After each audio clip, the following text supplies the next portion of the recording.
لوگوں کو دکھلاوے کے لیے مہنگے اور گرا قدر بہت زیادہ مہنگا جانور خریدنا یہ کیسا ہے؟ اس کا شرعی حکم کیا ہے؟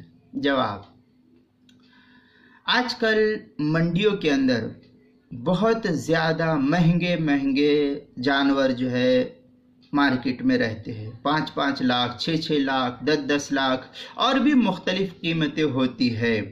بہت زیادہ مہنگے جانور ہوتے ہیں.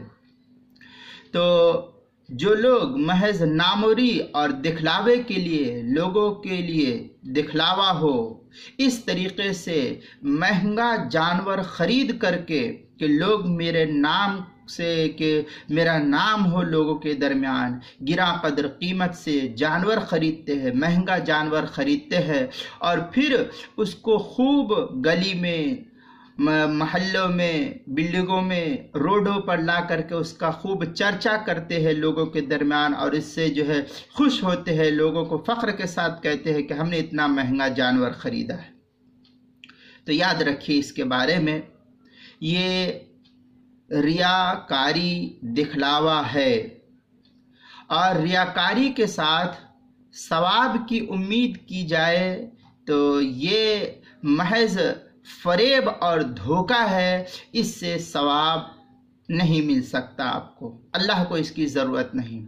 اللہ تعالیٰ کے نزدیک تو وہی عمل مقبول شمار ہوتا ہے جو خالصتاً اللہ کی رضا کے لیے کیا جائے، کوئی دکھلاوا ریا نمود نہ ہو، وہی اللہ کو پسندیدہ ہے. ریاکاری کا جانور چاہے کتنا ہی قیمتی ہو، اللہ کی نظر میں اس کی کوئی حیثیت اور وقعت نہیں ہے. مثلاً آپ نے 10 کروڑ کا بھی جانور خرید لیا تو اللہ کے نزدیک اس ریا نمود دکھلاوے کے لیے جو آپ نے خریدا ہے، اس کی اتنی حیثیت بھی نہیں ہے جتنا کہ آپ کھجور کھاتے ہیں اور کھجور کی گٹلی کے اوپر جو ہلکی باریک سی جھلی پنی کی جیسی ہوتی ہے، اس کی کوئی حیثیت اور وقت نہیں ہوتی ہے، اتنی بھی اللہ کے نزدیک اس کی حیثیت نہیں ہے. یہ میں آپ کو ایک بطور مثال کے سمجھایا. دنیا میں بے شمار مثال آپ لے سکتے ہیں. بہر صورت اللہ کے نزدیک اس مال کی کوئی وقعت اور قیمت نہیں ہے. یہ ایسے ہی ہے جیسے انسانوں کی نظر میں کوڑا کرکٹ کی کوئی جو ہے حیثیت نہیں ہوتی، دھول مٹی کی کوئی حیثیت نہیں ہوتی ہے. اللہ کے نزدیک اس مال کی کوئی حیثیت نہیں ہے. اس لیے اس ریا اور نمود سے جو ہے بچنے کی کوشش کرنی چاہیے.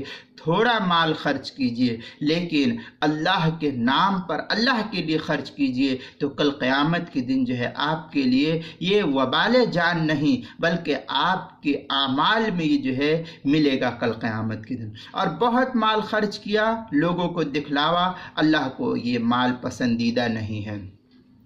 چنانچہ اللہ تعالیٰ کا فرمان ہے لَن يَنَالَ اللَّهَ لُحُومُهَا وَلَا دِمَاؤُهَا وَلَكِنْ يَنَالُهُ التَّقْوَى مِنْكُمْ.